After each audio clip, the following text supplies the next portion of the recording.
قبل كمان قبل. يس ها بيلو زايد ميا waan ka xunnahay mar walba dartaan u soo dahana fiir safka soo dheeriya yaaqay ilaa intee sugeenaana ina keen hadartaan safkan ku sugeenaay maya macquul maaha ay ka soo dega halkaas gabadh ka soo dega biimalka shoog shinaan kaale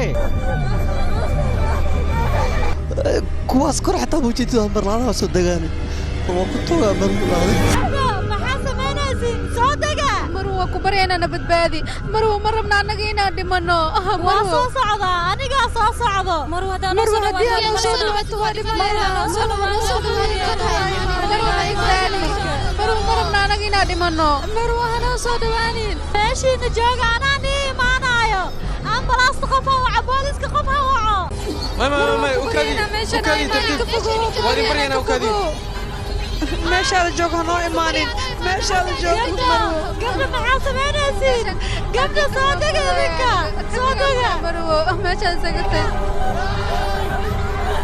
gabadhan mar walba waxay ahayd ardayda ugu sarreysa imtixaan kasta laakiin markii la gaaray imtixaanka gelitaanka jaamacadda hal eray ayay qori weyday sababtoo ah imtixaan walba ka hor qof kale ayaa u qori jiray maalintaas ninka u qorayay wuu ku xayirmay taraafikada mana uusan imaanin wakhtigii ka hor intaan imtixaanka bilaaban gabadhu way sugaysay markii aan cidna soo muuqan waxay bilowday inay dadka qalaad weydiisato gargaar nasiib darro hal qofna diyaar uma ahayn inuu caawiyo markii ay aragtay in aysan door kale haysan waxay u jeesatay kormeeyaha imtixaanka iyadoo rajaynaysa mucjiso xataa macallinkii ayaa ka quustay markii ay fiirisay gacmaheeda naafoobay waxay dareentay tabardarro buuxda ma rabin in 3 sano oo dadaal ah ay si fudud u khasaarayaan marka waxay isku dayday inay warqadda imtixaanka ku furto afkeeda si ay qalinka ugu qabato oo ugu yaraan magaceeda u qorto laakiin intay dadaashay ma shaqayn markii imtixaanku dhamaaday waxa kaliya ee ay dareentay wuxuu ahaa niyad jab iyadoo xanaaqsan oo qalbi jabsan waxay kor u gashay saqafka sare iyadoo diyaar u ah inay nolosheeda soo afjarto way ogaatay inuusan jirin qof ay eedayn karto laakiin waxa ugu xanuunka badnaa ayaa ahaa sababta dhabta ah ee qoraha u xayirmay waxay noqotay in gabadha wasiirka arrimaha gudaha ay dukaameysanaysay iyadoo isticmaalaysa awoodda aabaheed waxay waddada u xirtay danteed qorihii gabadhu ku tiirsanayd wuxuu ku xayirmay 2 saacadood oo dhan markii uu ugu dambayn gaaray saqafka sare isagoo quus ka taagan sidii uu u badbaadin lahaa kadib wuxuu maqlay qaylada dadka hoos joogay gabadhu way isdishay da'aad u yar oo qurux badan iyadoo jirta aragtidaas ayaa qalbiga ninka burburisay isla markiiba wuxuu ku dhaartay inuu u dagaalami doono cadaalad habeen kasta oo jimci ah kooxdan waxay iska dhigi jireen sidii adeegayaal waiters waxayna si qarsoodi ah ku geli jireen guriga nin taajir ah si ay wax uga xadaan laakiin markan waxay maqleen wax la yaab leh ninkii taajirka ahaa wuxuu sheegay inuu safar ganacsi u baxayo isaga iyo xaaskiisa isla markaana aanay guriga joogin maalmo soo socda markii ay maqleen arrintaas qorshihii tuugada ayaa isbedelay waxay go'aansadeen inay ka xadaan guriga marka uu cid la noqdo si ay si fudud ugu dhacaan mid ka mid ah wiilasha ayaa soo bixiyey qalab wuxuuna ku hubiyey kamaradaha guriga oo dhan waxay ogaadeen in hal kamarad oo keliya laga rakibay albaabka hore mana jirin wax kamarado ah oo gudaha qolalka ku rakiban sida qorshuhu ahaa markii xafladdii dhammaatay oo dadkii oo dhan baxeen tuugadii waxay si qarsoodi ah isku qariyeen meel gees ah waxayna fadhiyeen qolkii kontaroolka habeenkii oo dhan subaxdii markii ay arkeen in ninkii taajirka ahaa iyo xaaskiisii ay guriga ka baxeen aad ayay u farxeen gabadhii waxay istiri hadda annagaa gurigan iska leh labadoodii waxay bilaabeen inay si raaxo leh ugu dhex socdaan guriga oo dhan iyagoo ka dhigtay sidii iyaga oo milkiilayaal ah markii ay ku dhaweeyeen inay bilaabaan xatooyada wiilkii ayaa helay fariin saaxiibkiis u soo diray saaxiibkii wuxuu u sheegay in $100 milyan oo dollar laga helay guri kale islamarkaana uu si degdeg ah u baahan yahay caawintiisa wiilkii wuxuu yidhi waan tegayaa markaan ka shaqeeyo halkaasna waan soo laabanayaa markii wiilkii baxay gabadhii waxay isku tuurtay sariirta ninka taajirka ah iyadoo isleh lacagta hadda anigaa leh laakiin si lama filaan ah ayaa iftiinka gaariga hore loo arkay taasoo cabsi ku abuurtay milkiilihii guriga ayaa si kedis ah ugu soo laabtay isagoo aan xaaskiisii wadan balse la socda saaxiibkiis ganacsi gabadhii waxay isku qarisay gadaasha kursi dheer sofa iyadoo aamusan laakiin daqiiqad kadib saaxiibkii ganacsiga ayaa si lama filaan ah ugu dhacay kursiga gabadhii waxay maqashay ninkii taajirka ahaa oo ku shubay sun cabitaankiisii si uu hantidiisa oo dhan u helo ninkii wuxuu jiiday meydkii oo meel kala geeyey gabadhii aad ayay u baqday waxayna go'aansatay inay baxsato balse iyadoo baxaysa ayay si kama ah u riday galaas khamri ah ninkii taajirka ahaa wuxuu dareemay in qof kale guriga ku jiro isla markiiba wuxuu ka xanibay albaabada guriga casriga ah ee telefoonkiisa wuxuuna damiyey calaamadaha telefoonka network signal hadda telefoonkii gabadha signal ma hayo booliiskana ma wici karto ninkii wuxuu qaatay bastoolad wuxuuna bilaabay inuu guriga ka baadigoobo gabadhii mar kale waxay isku qarisay gadaasha kursiga markii ninkii soo dhawaaday waxay tuurtay shay qurxin ah dhinac kale si uu dareenkiisa ugu jeesto halkaas markuu ninkii u jeestay dhinaca codka gabadhii si degdeg ah ayay hoos ugu degtay dabaqa hoose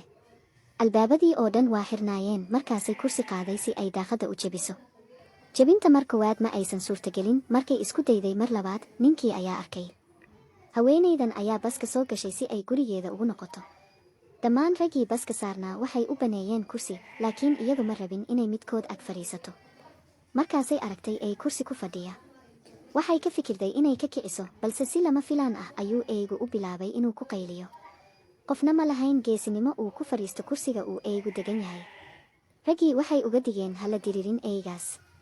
laakiin haweenaydii way iska indhatirtay hadalkooda si toos ah ayay ugu tagtay eeyga waxayna fadhiisatay kursigiisa agtiisa eeygii wuu cadhooday si xoog ahna buu u qaylinayay isagoo isku dayaya inuu ka kiciyo kursiga dadkii oo dhan waxay bilaabeen qosol haweenaydii ayaa caro gashay waxayna si qaylo leh ula hadashay eeyga eeygii wuu baqay wuxuuna baneeyey kursiga xitaa darawalkii baska ayaa yaabay weligiis ma filayn qof uu eeygiisu ka adkaan doono wuxuu fursadda ka faa'iidaystay oo haweenayda u marti qaaday in ay filim wada daawadaan dadkii oo dhan waxay u maleeyeen inay diidi doonto balse si lama filaan ah ayay haa u tiri habeenkaas John wuxuu eeygiisa u dhiibay saaxiib si uu haweenayda ula kulmo waxay u baxeen filim laakiin si kedis ah eeygii ayaa meel ka soo baxay oo ballantii ku khalkhalgeliyey John wuxuu eeygii dib ugu qaaday guriga wuxuuna ballantii dib u bilaabay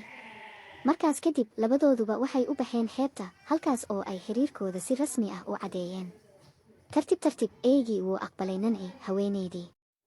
wax walba si fiican ayay u socdeen laakiin nasiib xun ayaa yimid maalin John isagoo ka soo laabanaya shaqada ayaa shil lama filaan ah galay dadkii oo dhan waxay u yimaadeen aaskiisa laakiin eeygii ma fahmin sababta mulkiilihiisa uusan u soo laabanayn wuxuu fadhiistay albaabka hortiisa isagoo sugaya maalmaha waxay isu beddeleen toddobaadyaduna bildhan ugu dambayn eeygii wuxuu go'aansaday inuu mulkiilihiisa raadiyo markii hore wuxuu tegay goobtii uu John ka shaqayn jiray dadka halkaas joogay waxay madaxa hoos u dhigeen murugo darteed kadibna wuxuu u gudbay suuqa iyo baararkii uu John booqan jiray wuxuu marba meel raadinayay isagoo ku wareegay nusdalka balse wax raad ah ma helin sanooyin ayaa sidaas ku dhaafay maalin ayuu is yidhi bal aan guriga dib ugu laabto waxaa laga yaabaa inuu mulkiilahaygu halkaas ku sugayo isagoo rajo leh ayuu ku laabtay xaafaddii hore laakiin gurigii wuu madhnaa markaas ayay Nancy aragtay eeyga waxay go'aansatay inay korsato laakiin ninka guriga cusub iska lahaa ayaa necab eeyaha si xoog ah ayuu eeygii uga saaray guriga Nancy aad bay uga naxday waxayna saaxiibadeed u sheegtay dhacdada dhammaantood way ka caroodeen sababtoo ah eeygu wuxuu noqday xayawaanka xaafadda oo dhan ay jeclaadeen waxay isugu tageen guriga ninka wuxuuna cabsi darteed gaarigiisa ku cararay kadib maalintaas cidna mar dambe kama saarin eeyga guriga si kastaba ha ahaatee eeygii gudaha ayuu ka jabnaa weli murugaynta geerida mulkiilihiisa maalin ayuu si aamusan u baxay dadku markii ay ogaadeen waxay u baxeen raadin ugu dambayn waxay ka heleen isagoo yaal agta qabrigii mulkiilihiisii hore isagoo neeftiisii ugu dambaysay sii baxday gabadhu waxay ka bixisay dhar ay xiratay waxay ku duubtay taleefankeeda oo ku riday kabteeda kadibna way tuurtay kabtii iyadoo rajaynaysa in fariinta gargaar ee ay dirtay ay aabaheed gaarto Gwen ayaa teleskobika ku daawanaysay kabta oo soo dhacaysa wadnahuna si xoog leh ayuu ugu garaacayay laakiin markay kabtii dhulka gaadhay cidna ma ogaan labada gabdhoodna way niyad jabeen halkaas ayay Gwen teleskobika ku aragtay nin waxay ku qayliyeen codkoodii ugu weynaa laakiin ninku ma maqlin waayo munaaradda aad bay u sarraynaysay si kastaba eeyga ninka ayaa dareemay wax hase yeeshee ninku si degdeg ah ayuu eeygii ugu yeedhay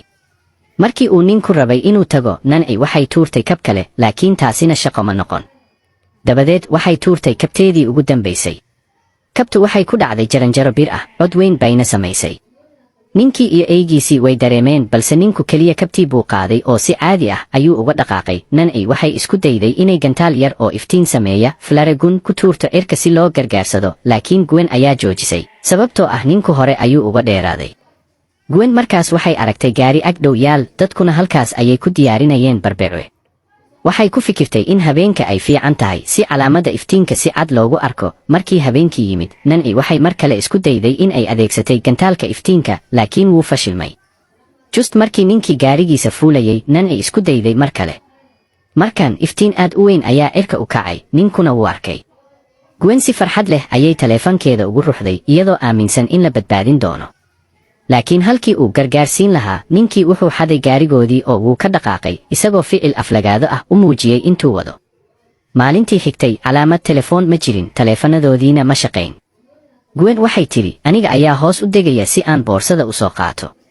Nancy way cabsi qabtay, laakiin ugu dambayntii way ogolaatay.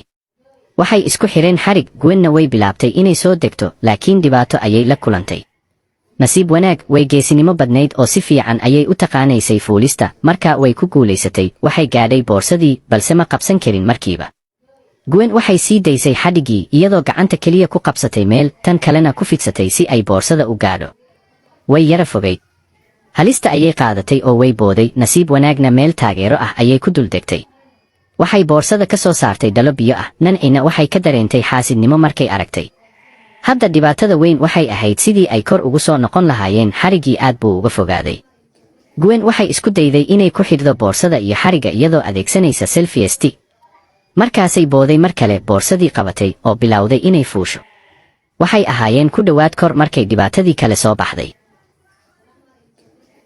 Maalin maalmaha ka mid ah, qof baa daawo darooga ah siiyey haweenay duq ah.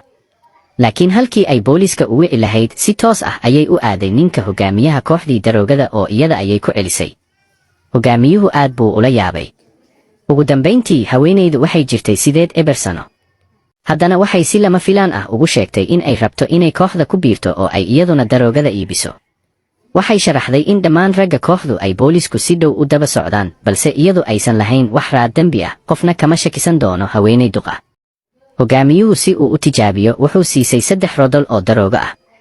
Markaasay haweenaydii isbeddeshay oo dadka ku wareegtay iyada oo weydiinaysa in ay rabaan inay iibsadaan. Bilowgii dadku way ka shakiyeen, waxayna ka baqeen in laga yaabo inay boolis la shaqaynayso. Laakiin ugu dambayntii hal qof baa geesinimo yeeshay oo ka iibsaday. Markii dadka kale arkeen in waxba dhicin, iyaguna way bilaabeen inay ka iibsadaan. Qaar badan xitaa way soo noqnoqdeen si ay mar kale uga iibsadaan. Waqti kooban gudaheed, dhammaan alaabtii way iibisay. Markay lacagtii dib ugu soo celisay, hogaamiyihii wuu la yaabay mar kale. Sida uu ballan qaaday, wuu siisay komishankii ay kasbatay, wuxuuna siiyey xamuul ka badan kii hore. Maalmaha xigay, haweenaydu waxay aaday xaafado ay kooxda kale iibin jireen. Sababtoo ah ammaankoodu daciif ahaa, si dhaqso leh ayay u noqotay qofka ugu weyn ee daroogada halkaas ka iibsha, kuwa kalena waxay ku adkaatay inay wax iibiyaan. Ninkan ayaa baraf qabow oo ka dhacay qaboojiyaha cunayay, indhihiisuna ilmayn ayay bilaabeen. Wuxuu ka xoqay caaryo buskud duug ah, wuxuuna ku daray keliya kafyar yar ka hor intuusan cunin. Taasi waxay ahayd cuntada keliya ee u hartay. 3 maalmood ayuu qasriga ku xayirnaa. Wuxuu halkaas u yimid inuu xado rinjiyeynta caanka ah, balse markii uu isku dayay inuu baxo, wuu qalday lambarka sirta ah.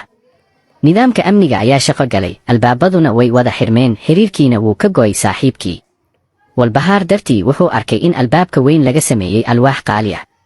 Wuxuu bilaabay inuu mindi ku dhufto, dalool buu ku sameeyey, balse gadaashiisa wuxuu ka helay bir adag. Markaas ayuu jikada galay si uu biyo u raadsado, laakiin waalka weyn ayaa la damiyey.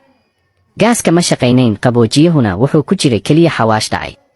Maalintii xigtay wuxuu ogaaday in miraha miiska saarnaa aysan run ahayn, balse ahaayeen dhagxaan la qurxiyey. Mid buu ka tuuray daaqad galaas ah, laakiin dhagaxii baa dilaacay, galaaskiina ma jabin. Si lama filaan ah, qaboojiyaha hawada ayaa bilaabay inuu kululeeyo qolkii. Si uu isu qaboojiyo, wuxuu u orday barkadda, laakiin biyahaas waxay ahaayeen cusbo leh. Xitaa aquariumkii wuxuu ahaa biyo cusbo leh. Wuxuu buug ka jeexay bogag, wuxuu dab ku shiday muraayad weyn, magnifying glass, qiiqa ayuu u jeediyey alaarmiga dabka. Sida uu filayey, waxaa shaqeeyey sprinklerskii, gurigana biyo ayaa ka soo daay. Wuxuu helay biyo nadiif ah oo uu cabo, balse dhammaan qalabkii korontada wuu gubtay. Weli isagoo baxsasho ku fikiraya, wuxuu alaabta guriga ka sameeyey jaranjaro. Wuxuu jebiyey qubays qaaliga ah, burburkiisii ayuu indhaha kaga daboolay. Si tartiib ah ayuu u fuulay, wuxuuna isku dayay inuu ka jebiyo geeska saqafka, balse waxa lagu adkeeyey boolal sibidh lagu dhejiyey. Wuxuu qalab ka sameeyey alwaax, wuxuuna bilaabay inuu mid mid uga furo. Markuu dhammaan looxii isticmaalay, wuxuu ugu dambayn ka saaray boolalkii ugu dambeeyey, wuxuu faa. Ninkan dhab ahaan wejigiisa ma laha. Dhammaan wejiyadiisu derbiga ayay ku dhegan yihiin. Subax kasta Lucas wuu toosaa, xarigga ayuu qabsadaa, wuxuuna u tagaa derbiga si uu u doorto wejiga uu xiranayo. Maanta wuxuu doortay mid doola caddaynaya, wuxuu rabaa inuu dadka wajaho isagoo faraxsan. laakiin markuu suuqa tago milkiilaha dukaanka ayaa si caro leh u eegaya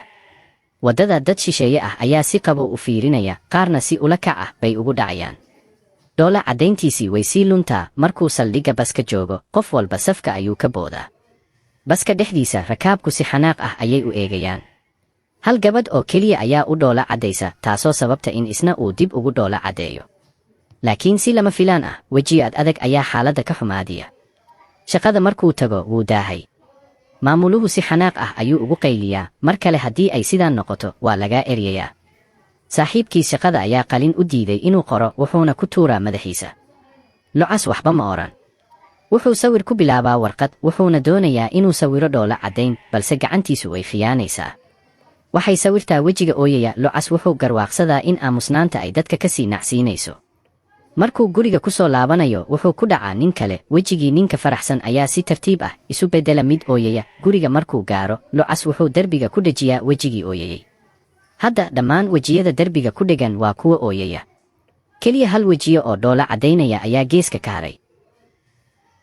jack markii ugu horreysay wuxuu isku dayay inuu timihiisa ku xiro neerfayaasha xayawaanka faraska weyn isla markiiba xayawaanku wuxuu si maskaxiyan ah ula xiriiray si fududna wuxuu ugu hoos yimid amarkiisa jack aad buu ula yaabay tijaabadan laakiin wuxuu go'aansaday inuu markan dabciyo bahal weyn oo qadiimi ah markii uu u dhowaaday wuxuu ogaaday in makhluuqyadan bahalnimada ah ay yihiin kuwa aad u caqli badan qaar ka mid ah markii ay arkeen waxay ku boodeen doox dheer oo ay meel fog isku qariyeen hase yeeshee indhihiisu waxay qabteen mid gaar ah oo ka mid ahaa bahaladaas wuxuu isku dayay inuu jack ku cabsi geliyo cidiisii naxdinta lahayd jack wuu sii xamaasadeeyey isla markii uu bahalku soo weeraray wuxuu si degdeg ah xarig ugu xiray afkiisa dushana wuu ka booday bahalkii wuxuu bilaabay inuu si xoog leh u mergado laakiin jack si adag ayuu qoorta uga qabtay wuxuu ogaa in haddii uu hadda isdhiibo uusan mar dambe awoodi doonin inuu bahal kale dabciyo dhanka kale saaxiibadiis waxay bilaabeen inay u sheegaan sida loo sameeyo isku xirka jack ma uusan ogeyn sida ay u cabsi badan tahay awoodda bahalku hal dharbaaxo waa laga tuuray saaxiibadiisna way wada argagxeen laakiin jack ma quusan wuu is adkeeyey oo mar kale ayuu weeraray markan si toos ah ayuu u qabtay bahalkii dhulka ayuu ku dhuftay madaxiisana lugihiisa ayuu ku qabtay isla markii uu fursad helay wuxuu isku xiray neerfayaashooda halgan dheer kadib bahalkii wuxuu aakhirkii si buuxda ugu hoos yimid amarkiisa isla markii uu xariggii ka furay jack wuxuu fuulay dushiisa gabadhii ag taagnayd waxay ku tiri hadda waa inuu la duulo haddii uu ku guuldaraysto inuu duulo xiriirka ayaa isla markiiba goy doona jack wuxuu isku geeyey geesinimadiisii ugu dambaysay bahalkiina wuu kacay oo duulay hadda wuxuu si dhab ah u noqday sayidka bahalkaas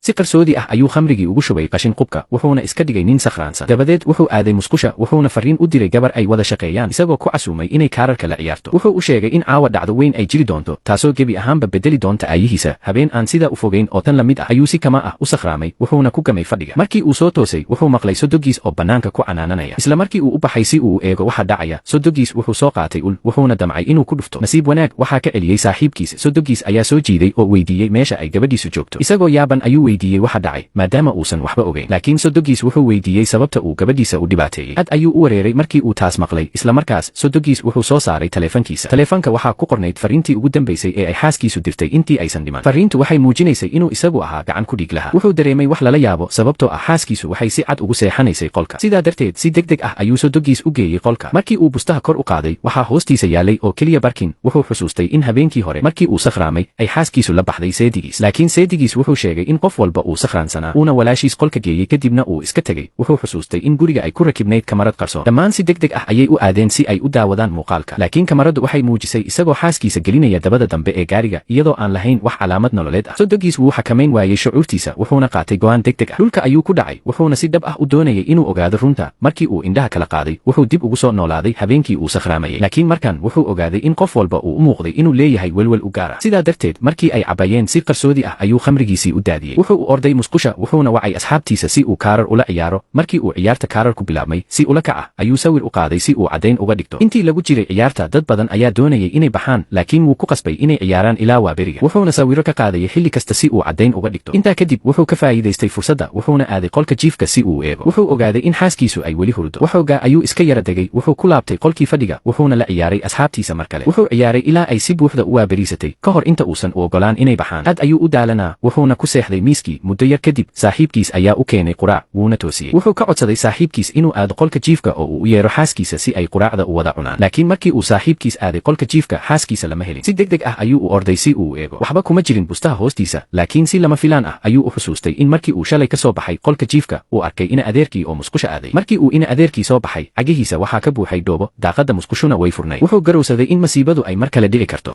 markii bahalkii weynaa uu hurdo dheer ku jiray ayaa nin si aamusan koofiyadii madaxa uga qaaday intaa kadib jackka wuxuu gudaha u geliyey buulshinni ah laakiin bahalkii waxba ma dareemin markii ay koofiyadii ku celiyeen waxay ku dhuunteen dhagax gadaashiis si ay u daawadaan waxa dhici doona laakiin bahalkii weli wuu iska hurdayey iyagoo yaaban ayaa si kedis ah bahalkii indhaha u kala qaaday isagoo argagaxsan ayuu madaxa taabtay kadibna wuxuu ku dhacay god isagoo dhulka si xoog leh ugu dhacay labadoodii way sii eegeen markii uu koofiyadii iska siibay saddexdoodiiba way wada nexeen bahalkii oo caraysan ayaa bilaabay inuu shinnidii iska eriyo laakiin hal shinni ayaa weerartay isagoo baqaya ayuu bahalkii ka dhacay meel sare markii qorshahoodii shaqeeyey saddexdoodiiba way farxeen boqoradii ayaa jack farxad la gasbistay laakiin wejiga generaalkii wuxuu noqday mid culus markii ay isku dayeen inay baxaan generaalkii ayaa joojiyey oo jack ku yidhi inuu soo eego bahalkii isagoo ilaalinayay khaankii way isweydaarsadeen calaamado bahalkiina wuu sii socday wadaadadii oo tukanayay ayaa arkay muuqaalkan yaabka leh oo naxay bahalkii ayaa dhulka si xoog leh ugu dhacay boqorkii ayaa maqlay sanqarta oo u soo orday si uu arko waxa dhacay markuu yimid wuxuu arkay bahalkii oo dhulka yaala dadkii tuulada ayaa isugu soo baxay si ay u arkaan mana rumaysan karin boqorkii wuxuu amray in geedkii dheeraa isla markiiba la gooyo laakiin askartii ma dhaqaaqin sababtoo ah boqoradii weli kor ayay saarnayd ugu dambayn boqorkii ayaa seeftiisii qaatay oo geedkii ka gooyey xididka markuu sarkaalkii sare arkay isna wuu raacay amarkii askartii waxay habeen iyo maalin ka shaqeeyeen sidii ay geedka u goyn lahaayeen waxayna ogeyn in boqoradii iyo jack ay si tartiib ah usoo degayeen dadaal badan kadib geedkii wuu gooyay isagoon taageero haysan ayuu bilaabay inuu ruxmo jack hoos ayuu eegay boqoradii si adag ayuu u qabtay wuxuuna qabsaday geed yar oo dhuuban wuxuu arkay meel caws badan leh oo hoos ah wuuna booday waxay si nabad ah ugu degeen cawskii jilicsanaa wayna badbaadeen markii bahalkii yimid meeshii sare wuxuu arkay in geedkii u socday dunida dadka uu goon yahay wuxuu u qayliyey si caro leh kadib wuxuu arkay boorso yar oo saaxiibkiis gacanta ugu jirtay oo ay ku jireen abuurkii geedka hogaamiyihii ayaa neef dheer qaatay abuurkiina wuxuu ku dhacay dhulka isla markiiba geedo cusub ayaa si degdeg ah u koray ilaa cirka hogaamiyihii ayaa bixiyey calaamadii bahaladiina waxay bilaabeen weerarkoodii waxay koreen geedihii iyagoo u socda dunida dadka daqiiqado yar gudahood way soo galeen ciidankii bahalada ayaa jebiyey irdahii magaalada oo galay qalcadii iyagoo usoo dhaqaaqay dhankii dadka wakhtigaas muhiimka ahaa jack ayaa soo baxay isagoo xiran taajkii sixirka ahaa ee bahalada isla markiiba bahaladii hubkoodii way tuureen oo jilba joogsadeen sidaas ayaa dadkii lagu badbaadiyey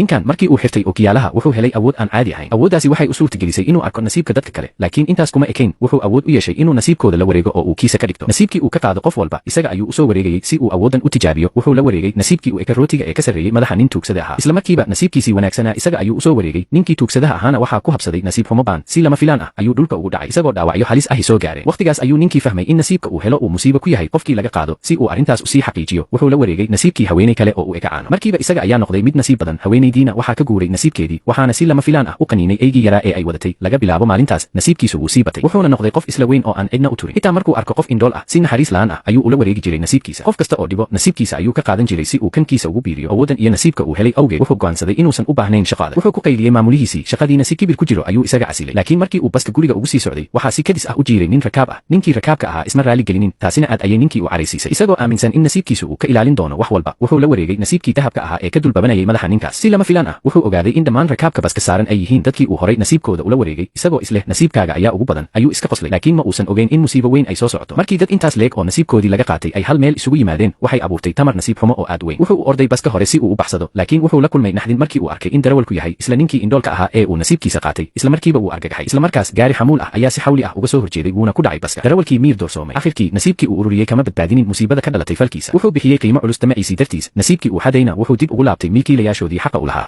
qabowga awgiis gabadha gacanteedu waxay si xun ugu dhigtay biibada birta ah markii ay isku dayday inay ka siibto maqaarkii iyo hilibkii gacanteeda ayaa ka goy waxaana ka yimid dhiig labadoodaba halkaas ayay ku xayirnaayeen ilaa 12 saacadood gabadha xitaa waxay isku dayday inay kaadiso iyadoo kursiga fadhida heerkulka qabowga badan ee ka hooseeya eber dhaawaca wejigeeda ayaa sii xumaanayay gaajo iyo qabow ayaa si tartiib ah u wiiqay rajadooda waxay ahayd inay si uun hoos u deegaan ama labadooduba halkaas ayay ku dhiman lahaayeen wiilku wuxuu isku dayay inuu hore u socdo isagoo qabsanaya fiilada laakiin xanuunka gacmihiisa ayaa ahaa mid aan loo adkaysan karin isla markaas yey ayaa hoos ka muuqatay si uun ayuu ugu guulaystay inuu gaaro kursiga xiga ee fadhiga inkastoo gacmihiisu ay qabowga darteed u dilaaceen isagoo arkay yeyda hoos joogta wuu argagaxay wuxuu gabadha ku qayliyey inay usha barafka ah hoos ugu soo tuurto si uu isku difaaco gabadha waxay ruxday kursiga si ay usha u tuurto iyadoo aan ogaan in boolalkii kursiga hayay ay dabacsanayeen usha ayay tuurtay isagoo la dagaalamaya xanuunka wiilku wuxuu ugu dambayn gaaray dhismaha birta ah oo uu bilaabay inuu si tartiib ah usoo dego si kedis ah ayeydii ayaa weerartay gabadha ayaa qaylisay waqti ku habboon wiilku wuxuu qabsaday ushii barafka ah oo uu yeydii ku horjoogay markii ay oroday wuxuu si degdeg ah u fuulay barafsaarka oo uu buurta hoos ugu sibxaday yeydii waxay bilowday inay haddana cayrsato gabadhii argagaxsanayd waxay ogaatay inay tahay inay hoos u degto oo ay caawimo hesho inta aysan daahin goordhow habeen ayaa la galay dhulkii barafka ahaa nasiib wanaag habeenkaas ma jirin duufaan baraf ah gabadhu way badbaaday laakiin markii ay aragtay in saaxiibkeed aanu soo laaban waxay go'aansatay inay ka boodo meeshaas dhererkeeda ahayd kursigu wuu ruxmayey boolalkii dabacsanaa ayaa goy kursiga liftiga wuu dhacay laakiin dhinac keliya ayaa ku dhegay fiilada waqti lumis la'aan gabadhu waxay go'aansatay inay boodo inta aysan fiiladu goyn iyadoo gariiraysa ayay iska daysay oo ku guulaysatay inay si nabad ah usoo degto laakiin kursigii liftiga ayaa kusoo dhacay lugteeda oo jebiyey ma socon karin haddana waxay sii waday gurguurashada iyadoo ka go'an inay noolaato in muddo ah kadib waxay aragtay raad diig ah markii ay raacday waxay ogaatay in iyadu ay cuneen saaxiibkeed haddana ay iyada daba joogaan gabadhan curyaanka ahayd oo lugayn karin waxay had iyo jeer ku qasbanaatay inay fadhido kursigeeda curyaanka waxay ahayd taageero weyn oo u ahayd fanaan caan ah oo heesihiisu ay sabab u noqdeen inay nolosha ku sii jirto qolkeeda oo dhan waxay ku xardhay boodhadh iyo waxyaabo isaga la xidhiidha maanta gabadha aad bay u faraxsanayd sababtoo ah waxay daawanaysay riwaayadii fanaanka ay jeceshay oo si toos ah u socota markay goobta riwaayadda timi jawiga farxadeed ayaa xitaa si aad ah u qanciyey xitaa waxay sawiro la gashay boodhadhka fanaankeeda dabadeed waxaa soo gaaray wicitaan telefoon dhowr maalmood ka hor waxay shaqo ka codsatay shirkad maantana shirkadaas ayaa u soo wacday waraysi shaqo degdeg ayay u ogolaatay sababtoo ah waxaa weli ka hadsanaa 2 saacadood ka hor inta aysan riwaayadda bilaaban maadaama ay shirkadu meel u dhoweyd waxay ku fikirtay inay si degdeg ah waraysiga u qabato oo ay waqti ku soo laabato si ay bandhiga ugu raaxaysato laakiin markii ay shirkadda timi waxay ogaatay in aysan jirin wiish elevator xuryaannimadeeda awgeed ma aysan kori karin jaranjarada sidaas darteed waxay weyday fursadii waraysiga daalan oo niyad jabsan waxay ku soo laabtay goobtii riwaayadda laakiin markaas bandhigu uu bilaabmay ilaaliyaha ayaa albaabka ka celiyey isagoo weydiinaya tigidhkeeda markaas ayay xasuusatay tigidhkeedii wuxuu ka dhacay baskii gabadhii oo aan waxba qabsan karin ayaa bannaanka garoonka taagnayd iyadoo ku raaxaysanaysa riwaayadda halkaas gudaha fanaankeeda ayaa heesayey dibaddana iyada ayaa si dheer ula heesaysay iyadoo si kalgacal leh u taageeraysa riwaayadda kadib qof ayaa si kama ah u riixay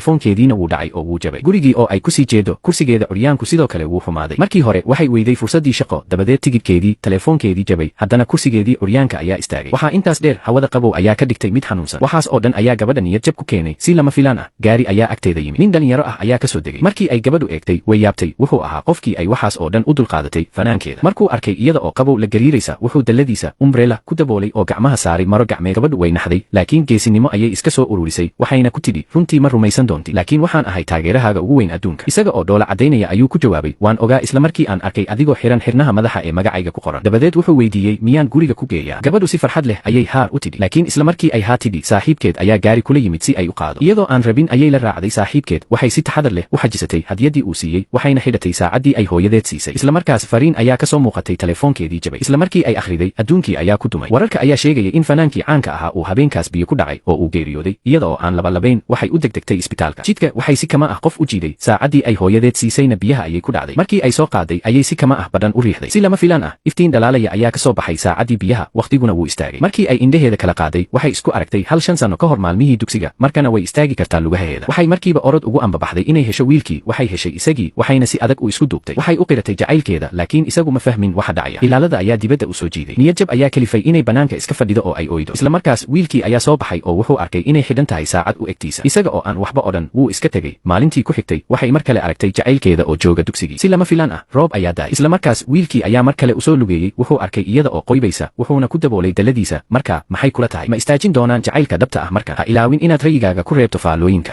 wiilka si lama filaan ah ayuu u bixiis u bedelay laakiin halkii dadka laga cabsi gelin lahaa dhammaan way qosleen markaasay labada gabdhood gacmahoodii baalo ka baxeen oo waxay isu bedeleen qoolay duushay dhammaan ardayda iskuulkan waxay lahaayeen awood ay xoolo isu bedelaan qaar waxay isu bedeli jireen xayawaan xoog leh sida yeyda halka kuwa kalena ay noqdeen bakayle ama deero xitaa macalinkoodu wuxuu isu bedeli karaa gorgor weyn markii wiil cusub uu ku biiray iskuulka qof walba wuxuu rabay inuu arko xayawaanka uu noqon doono si lama filaan ah timo dhumuc leh ayaa ka soo baxay gacmihiisa wuxuuna isu bedelay shabeel buur qof walba waa ama kaagay si loo tijaabiyo xooggiisa macalinku wuxuu ka codsaday inuu la dagaalamo gabar isu bedeli karta orso dadka badankoodu waxay u maleeyeen in orsadu khasaarin doonto sababtoo ah inkastoo ay weynayd oo xoog lahayd ma aysan dhaqsanayn sida shabeelka buurta laakiin dhowr wareeg kadib wiilkii weli ma uusan awoodin inuu ka adkaado markuu arkay tabartiisa macalinku wuxuu go'aansaday inuu tababaro maalin kasta wiilku wuxuu u bixi jiray keynta si uu u tababarto wuxuu isu bedeli jiray shabeel buur ah oo wuxuu la ordi jiray macalinka ilaa geeska keynta dhinaca kale ee keynta waxaa deganaa dadka biniaadamka ah meel aysan tegi karin haddii biniaadamku arkaan way ugaarsan karaan maalin maalmaha ka mid ah isagoo nasanaya diyaaradii yarayd drone ayaa dul martay ugaarsadayaashii waxay si degdeg ah usii daayeen eeyahooda wiilkii wuxuu dareemay khatar markaas ayuu bilaabay inuu ordo laakiin dabadeed ayuu gartay inuusan u baahnayn inuu ordo wuxuu si fudud isu bedeli karayay biniaadam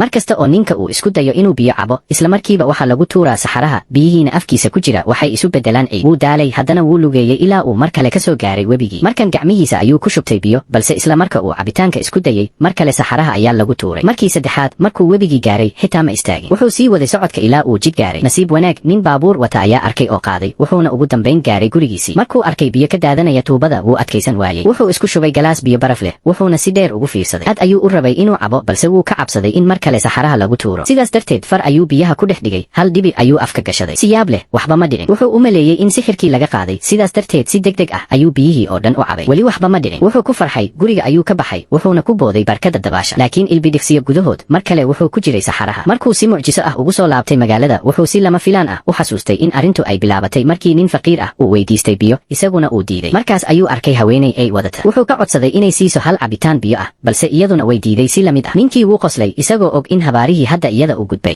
nin baa subaxdii soo toosay isagoo yaaban markuu arkay gacmihiisa oo laga soo baxay cidiyaha Wolverine. Wuu isku dayay inuu iska gooyo balse intuu dhaqaaqay ayuu laambad ku jebiyey. Markuu isku taabtay ayuu isdaawacay, cidiyuhuna aad bay u fiiqanayeen. Wuxuu rabay inuu qolka ka baxo balse halkii uu albaabka furi lahaa ayuu cidiyihii ku muday oo dalooliyey. Wuxuu soo qaatay miinshaar si uu u jaro, laakiin intuu isku dayay ayuu miinshaarkii gooy. Markuu dib u xasuustay ayuu ogaaday in isaga iyo saaxiibkiis habeen hore iftiin sir ah ku dhacay. Subaxdii dambe saaxiibkiisna wuxuu arkay indhihiisa oo soo daadinaya rayska laysarka sidii Superman. Wuxuu isku dayay inuu gashado muraayado indhaha daboolaya balse taasi waxba kama tarin. Saaxiibkii markuu isku dayay inuu quraac samaysto isagoo indhihiisa xiran, wuxuu si qalad ah u cunay lego halkii uu cunto ka cuni lahaa. Ugu dambayn, labada nin waxay fadhiisteen oo ka wada hadleen awoodahooda cusub. Waxay garteen inay si fiican u isticmaali karaan. Saaxiibkii laysarka leh wuxuu helay muraayado khaas ah si uu xakamaynta u helo. Ninkii cidiyaha lahaa isna wuxuu ku bilaabay inuu salad gooyo isagoo calows ku jaraya khudaarta. Saaxiibkiis laysarka lehna wuxuu hilibka digaaga ku karin jiray indhihiisa. Ninkii calows lahaa xitaa wuxuu go'aansaday inuu gadka ku xiirto cidiyihiisa isagoo leh, maxaa diidaya, anigaa Wolverine cusub ah. Gabadhan waxaa lagu dhex riday baaldi buuxo malab ah iyadoo tuubo oksijiin lagu xidhay. Kadibna waxaa lagu qaaday qol buuxa oo bensiinku ka buuxo. Dadkaasi ma samaynayn si ay u dilaan balse si ay u badbaadiyaan. Markii aabbaheed dejiyey, haweenaydii ayaa ku tiri, neefso oo ha sii daynin inta ugu dheer ee aad awooddo. Markaasay tuubadii oksijiinta ka saartay waxaana la shiday qolkaas. Dabka ayaa markiiba qabsaday, heerkulkuna si degdeg ah ayuu u kacay. Gabadhii waxay bilowday inay dareento kulayl daran, finan kululna way ka soo baxeen maqaarkeeda. Laakiin taasi waxay ahayd bilowgii keliya. Waqti kadib malabkii ku jiray baaldiga ayaa adkaaday. Gabadhina way istaagtay dhaqdhaqaaq la'aan. Markay arkeen in aysan sii adkaysan karin, haweenaydii ayaa si degdeg ah u jartay oksijiintii qolka ku jirtay. Dabkii markiiba wuu baktiyey maadaama oksijiin la waayey. Markii dabkii la damiyey, oksijiintii ayaa dib loo shiday waxaana abuurmay meel si buuxda nadiif u ah oo aan bakteeriyo ku jirin. Waxay sidaas u sameeyeen sababtoo ah difaaca jirka gabadha uu burburay, waxayna ku noolaan kartay oo keliya meel si buuxda u nadiif ah. Markaas ayay haweenaydii ku tiri, ka soo bax. Si lama filaan ah, gabadhii way istaagtay. Finan kastana way ka baxeen jirkeeda, maqaarkeediina wuu bogsaday gebi ahaan. wiilkan Puntlandarka ah ayaa maalin walba iskuulka ku xiran jiray koofiyad madaxa lagu ilaashado si uu wejigiisa quruxda badan u qariyo. Hase yeeshee, markay macalimadu fasalka soo gashay ayay ka yaabtay wiilka oo koofiyad xiran. Waxay ku adkaysatay inuu isla markiiba iska bixiyo haddii kale ay dugsiga ka eri doonto. Wiilkii wuu uga digay inay taasi tahay fikrad xun, balse markii la hanjabay ayuu si khasab ah koofiyadda uga saaray madaxa. Isla markiiba wejigiisii quruxda badnaa ayaa soo baxay. Macalimadiina dhiig sanka uga qubanayay oo neefsashadii ka xumaatay iyadoo ka suuxday, waxaana lagu qaaday isbitaalka. Maalintii xigtay saaxiibkii ayaa u qaaday iskuul gabdho ah si loogu tijaabiyo wejigiisa quruxda. gabdhihii iskuulkaas waxay aad uga taxadareen wiilal fool xun oo iskuulka soo gala, markaasay qaylinayeen iyagoo ku amraya inuu iska bixiyo koofiyadda. Laakiin markuu wiilkii koofiyadda iska bixiyey, iskuulkii oo dhan buuq iyo jahawareer ayaa galay. Gabdho suuxay, kuwa ooyay, kuwa dhiig sanka ka qubanayay, qaarna sidii ay jini ku dhacay ayay u boodboodayeen. Warka dhacdadaas ayaa si degdeg ah dalka oo dhan ugu faafay, waxaana baraha bulshada lagu baahiyey muuqaal gabdhaha xaalad xun ku dhacay. Wiilka ayaa hal mar caan ka noqday, laakiin arrintu taas kuma ekaan. Kumanaan gabdho ah ayaa isugu soo baxay gurigiisa iyagoo ku wareegay. Qoyska wiilka ayaa dhib kala kulmay sidii ay uga eri lahaayeen. Ugu dambayntiina waxay bilaabeen inay lacag ku qaadaan gabdhaha doonaya in lagu daawado ama guriga wiilka booqdo. boqorku wuxuu ku tuuray ninka haan biyo karkaraya ah. Markay aragtay arrintaas, amiiraddu isla markiiba waxay ku riday sidkeedii sixirka ahaa biyaha, waxaana isla markiiba ninkii ka duulay haanta, balse wuxuu ku dhacay haan labaad oo buuxay biyo baraf ah. Halkaas ayuu isla markiiba ku qaboobay, balse daqiiqad gudahood shimbirtiisii Boynix ayaa ku riday hal baal oo gubanaya, taasoo sababtay in ninkii mar kale ka boodo haanta. Laakiin haantii ugu dambaysay waxay ahayd caano kulul. Markuu ku dhacay, dhaqaaq dambe lagama arag. Qof walba wuxuu u maleeyey in la shiilay, amiiradduna ilmada kama celin karin. lama filaan ah, ubax dandeliyon ah ayaa ku dhacay haanta, waxaana ninkii si tartiib ah uga soo kacay iftiin sixir ahna hareeyay. Waxaa la ogaaday in ubaxaas dandeliyon uu yahay geed badbaadinaya oo dameerkii uu lahaa ninkaas uu ka soo qaaday dhulkii ugu fogaa. Geedkuma ahayn oo keliya inuu ninkii badbaadiyo, balse wuxuu ka dhigay mid ka sii qurux badan. Boqorkii markuu arkay isbeddelkan, wuxuu rumaystay in saddexda haan ee sixirka ahi ay sabab u ahaayeen. Sidaas darteed, si uu u noqdo mid dhalinyaro ah, isaga ku booday haanta. Laakiin maadaama uusan lahayn sidkii sixirka, waxaa hareeyay xumbo weyn oo cirka la aaday. Sababtoo ah ninku wuu ka badbaaday saddexda haan, dadku waxay doorteen isaga inuu noqdo boqorka cusub. Gacanta gabadha ayaa si lama filaan ah dab uga kacay. Way argagaxday, biyo ayayna ku baktisay. Laakiin markaas ayay qososhay, sababtoo ah gacantaasi been bay ahayd si ay saaxiibteed ugu qiyaamayso. Ka hor inta saaxiibteed uusan xitaa falcelin, sanka gabadhu dhiig ayuu ka bilaabay, wayna ku margaday sidii neef ay leedahay. Saaxiibteed baa argagaxay, balse mar kale ayay gabadhu qososhay. Waxaa la ogaaday in ketchup keliya uu ahaa. Saaxiibteed ma rabin inay la hadasho mar dambe. Laakiin intay gabadhu qoslayso ayay si lama filaan ah u bilowday inay si xoog ah u gariirto, afkeedana xumbo ka soo baxayso.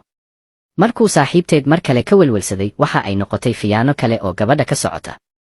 xitaa way iskaadiday si ay run u eg u noqoto kadibna waxay u baxday qolka fadhiga laakiin si lama filaan ah tiigii ayaa iskiis u shidmay waxay u malaysay in saaxiibteed isna isku dayayo inuu ka argoosto laakiin biyo ayaa shaashada ka soo burqaday makhluuq cabsi lehna wuxuu ka soo baxay gudaha gabadhu qaylo dhaan bay ku dhawaaqday balse saaxiibteed mar dambe ma rumaysnayn sidaas darteed gabadhu waa inay keligeed la dagaalantaa makhluuqa inkasta oo ay geesinimo muujisay ugu dambayntii way dhimatay wiilkan yar ayaa kor u eegay wuxuuna arkay in dhammaan jawaabaha xisaabta adag ee ku qornaa sabuuradda si iskiis ah maskaxdiisa ugu soo dhacayaan wuxuu aad ugu farxay oo si degdeg ah ayuu ugu qoray imtixaankiisa nooca xisaab kasta oo uu eego jawaabta ayaa si sixir ah maskaxdiisa uga soo boodaysay laakiin natiijadii imtixaanka markay timid macalinka wuxuu u maleeyey inuu khiyaamay sababtoo ah horay weligiis kama uusan helin wax ka badan darajo taasi keliya ma ahayn maalin kale isagoo daawanaya ciyaar kubadda cagta ah si lama filaan ah ayuu arkay goob yar oo ifaysa oo hoos uga muuqata lugta wuxuu xitaa arkayay xagasha kubadda loo tuurayo dhammaan ciyaartu waxay u beddeshay xisaab weyn oo maskaxdiisa ka socota awoodda cusub awgeed wuxuu go'aansaday inuu kooxda ku biiro tababaraha ayaa hal fursad oo keliya siiyey si uu isku muujiyo balse ciyaartoyda kale ma aysan rumaysnayn markii ciyaarta la bilaabay haddana way usoo tuureen kubadda isla marka uu qabtay maskaxdiisu waxay bilowday xisaab degdeg ah oo cajiib ah wuxuu arkay saaxiibkiis oo bannaan u socda si uu kubadda u qabto wuxuu xisaabiyey xawaaraha cadowga wuxuu hagaajiyey xagasha kubadda wuxuuna si kalsooni leh u tuuray iyadoo qof walba ama kaagsan yahay kubaddii si sax ah ayay gacanta ugu dhacday saaxiibkiis qofna ma aamini karin tababaruhuna wuxuu ku yidhi wax kasta oo waalida ah ee aad hadda samaysay waxaad kasbatay kursi kooxda markii gabadhu ay hoos u eegtay cagaha waxay garwaaqsatay in caws duurjoog ah si dhaqso ah uga baxayo agagaarkeeda laakiin halkii ay ka baqi lahayd waxay sii waday inay la ciyaarto walaalaheed iyadoo go'aansatay inay ka faa'iidaysato fursadda boqoradnimada ciyaarta oo socota mid ayaa gabdhihii kale daalay oo istaagay laakiin iyadu taalidkeeda xoog bay u sii yeelatay iyadoo ay ka buuxdo go'aan gubanaya waxay sii waday ciyaarta ilaa ay ugu dambayntii gaadhay sideedda tartame ee ugu dambeeya waxay fiirisay saaxiibkeed iyada oo rajaynaysa inuu u qoslo ama u sacabiyo laakiin niyad jab weyn bay la kulantay indhihiisu xitaa iyada kuma jeedin halkii wuxuu si qoto dheer u fiirinayay gabar kale laabteedu waxay dareentay sidii in la kala jaray balse way diiday inay isdhiibto si kasta ha ahaatee waxay go'aansatay inay sii ciyaarto sababtoo ah waxay doonaysay taajkaas ugu dambayntii markay muusikadu istaagtay magaceeda ayaa la dhawaaqay iyadii ayaa loo magacaabay boqoradii cusub ee tuulada dadkii farxad ayaa la qarxay waxayna qoorteeda ku xireen qoordhaan ubaxyo midab leh farxadda darteed neeftuurkeedu wuu dardaray in yar kadib odaygii tuulada ayaa gacanteeda saaray torjes ololaya iyadoo si adag u haysata waxay gashay gaari una dhaqaaqday dhanka keynta laakiin markii ay dib ugu soo noqotay xafladii allabaryada runta naxdinta leh ayaa caddaatay saaxiibkeed wuxuu ahaa mid iyada khiyaamayay muddo dhan wiilkan ardayga ah wuxuu imtixaanka ula yimid qaab cajiib ah oo uu ku qishayo isagoo warqado yaryar ku qarsaday kabahiisa hoostooda macalinka ayaa ka shakiyey laakiin markii uu u tegey oo uu baaray waxba kama uusan helin dhanka kale arday kale ayaa warqadihii qishka ku qarsaday far macmal ah oo uu gacanta ku xirtay markii macalinku u yimid maba uusan dareemin in wiilku uu lahaa 6 farood halkii uu ka lahaan lahaa 5 fasalka waxaa sidoo kale ku jirtay gabar iyaduna warqado ku qarsatay xirada timaheeda halkaas macalinkii wuxuu si buuxda uga shakiyey in ardayda oo dhan ay wax qishayaan laakiin wuu awoodi waayey inuu midkoodna gacanta ku soo dhigo waxaase jiray arday kale oo adeegsanayay farsamadii ugu yaabka badnayd uguna casrisanayd wuxuu qalinkiisa ku xiray qalab farsamo oo u saamaxayay saaxiibkiis oo gaari bannaanka fadhiyey inuu arko su'aalaha oo dhan marka uu saaxiibkiis gacanta dhaqaajiyo ardayga imtixaanka ku jira ayaa isna si la mid ah gacantiisu u dhaqaaqaysay wuxuuna qorayay jawaabaha saxda ah si lama filaan ah saaxiibkii bannaanka joogay waxaa dhibay duqsi markii uu isku dayay inuu iska eriyo duqsiga gacantiisu waxay bilowday inay si aan la xakamayn karin u dhaqaaqdo tani waxay sababtay in ardaygii imtixaanka ku jiray isna gacantiisu si qasab ah u dhaqaaqdo wuxuuna si qalad ah qalinkiisii ku muday macalinkii kale ee agtiisa taagnaa taasoo u keentay inuu galo dhibaato weyn naagtan waxay leedahay gacan dahab ka samaysan maalin maalmaha ka mid ah iyadoo geed ka goynaysa keynta waxaa ku soo dumay geedkii oo ku habsaday ninkeedu wuxuu aad isugu dayay inuu geedka ka qaado laakiin wuu awoodi waayey sidaas darteed si uu nafteeda u badbaadiyo wuxuu go'aansaday inuu gacanteeda faas ku gooyo dhacdadaas kadib waxay mar walba dareemi jirtay murugo markay aragto gacanteeda go'an markuu arkay xaaladeeda ninkeedu wuxuu u naqshadeeyey gacan macmal ah laakiin iyadu waxay rabtay in gacantaas laga sameeyo dahab sidaa awgeed maalmo kadib wuxuu u sameeyey gacan dahabi ah laakiin gacantan dahabka ah darteed jidhkeeda waxaa galay caabuq infection maalmo yar kadibna way dhimatay intaysan dhiman waxay ballan uga qaaday ninkeeda in meydkeeda lagu aaso iyadoo wadata gacanteeda dahabka ah isna sidii buu yeelay sannado kadib wuxuu noqday nin sabool ah wuxuuna u baahday lacag uu ku noolaado sidaas darteed wuxuu aaday qabrigii xaaskiisa wuxuuna bilaabay inuu qodo markii uu soo bixiyey gacantii dahabka ahayd ayaa xaaskiisii oo meyd ah indhihii kala qaaday laakiin wuu iska indha tiray oo wuxuu gacantii la aaday gurigiisii habeenkaas xaaskiisii ayaa u timid si ay u soo ceshato gacanteedii dahabka ahayd isagoo cabsanaya ayuu gacantii dib ugu celiyey laakiin isla markii ay gacanteedii qaadatay way dishay folowda hanaga hilmaamin